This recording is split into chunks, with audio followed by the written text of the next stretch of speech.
Hello বন্ধুরা, তো আজকে হচ্ছে গণেশ পূজা, তার জন্য আমি যাব দেখি কী হচ্ছে, এখন রেডি হচ্ছে কিনা যায় না।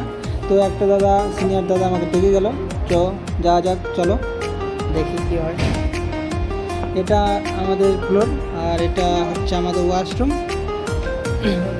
অলরেডি আমি পৌঁছে গেলাম এই যেখানে আমরা পূজা করব। আর এখানে যারা বসে আছে সবাই সিনিয়র দাদা, আর অনেকগুলো আমাদের ক্লাসও আছে, আমি যে কোর্সটা নিয়েছি। আর আমি তো নতুন নতুন এসেছি, অত ভালো লাগছিল না। তারপরে সব কিছু আমাদের পুজোর রেডি হয়ে গেছে।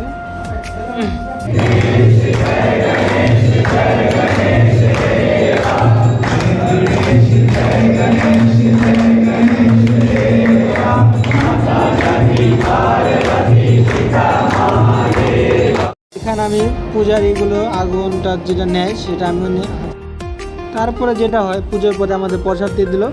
আর আমাদের বাঙালিদের মধ্যে হলে সেটা খিচুড়ি পেতাম, এখানে পায়েস মিষ্টান্ন দিয়ে প্রসাদটা হলো।